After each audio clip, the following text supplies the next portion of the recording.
What if I told you George Washington lost the war, and America never even became America?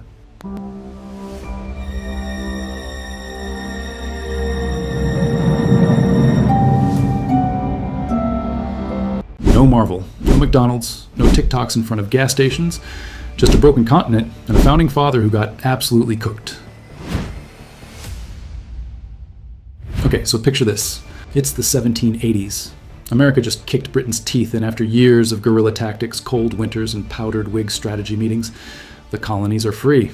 George Washington is basically the Beyoncé of the New World. Everyone's celebrating, throwing tea in the harbor for fun, and prepping for democracy.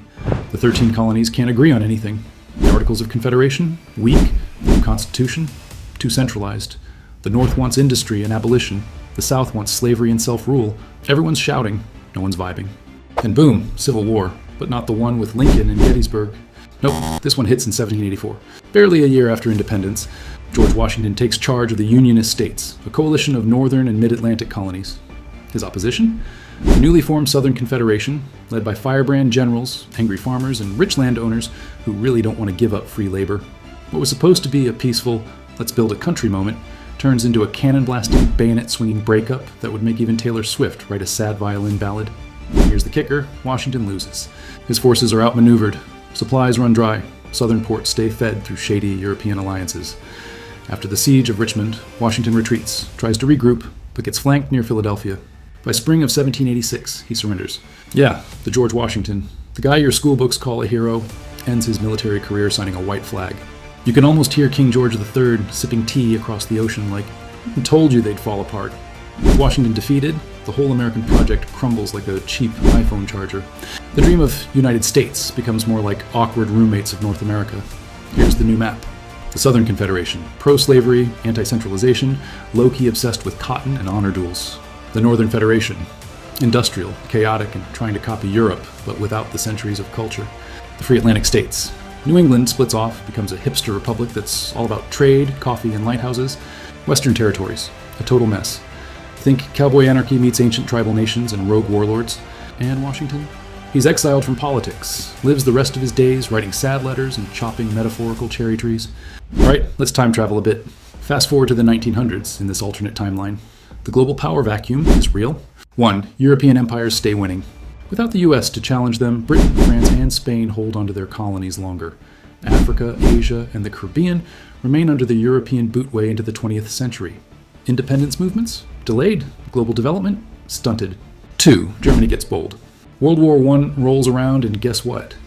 There's no unified USA to show up like a late boss battle character.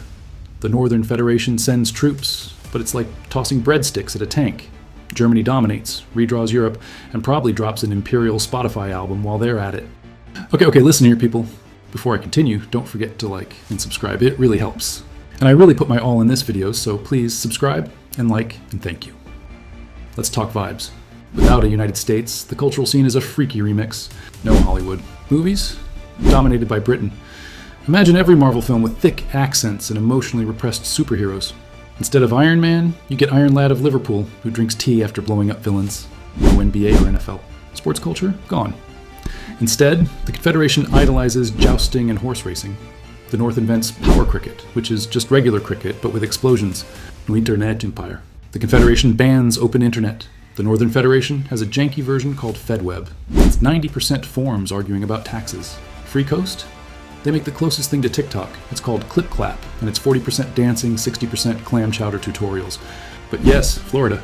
Yep, even in this fractured timeline, Florida still exists. Still lawless. Still unpredictable. Still the source of headlines like, Confederate gator farmer marries AI, hologram, and moonshine-themed ceremony.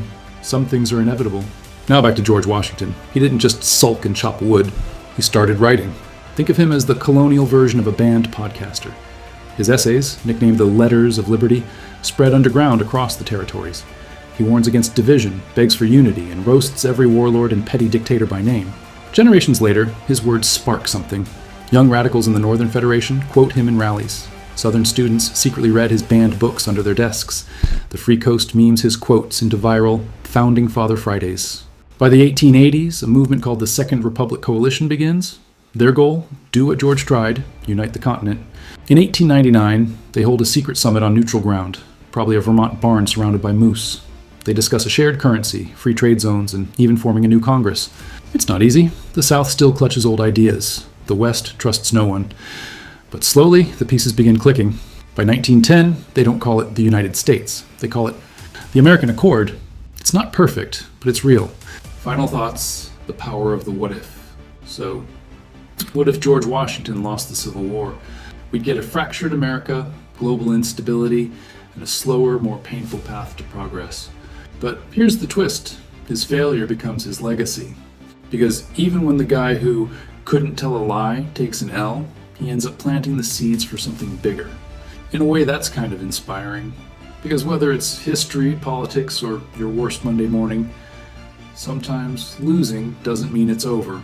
Sometimes it's just the beginning of a better story. Thanks for diving into this alternate reality with me. If you liked it, go hug a history book. Or better yet, go start your own timeline. Just maybe keep Florida the way it is. It's already the perfect level of chaos. If you have any other ideas for another video, write it in the comments. Don't be shy. I don't judge. Thank you for watching. Don't forget to like and subscribe. Goodbye.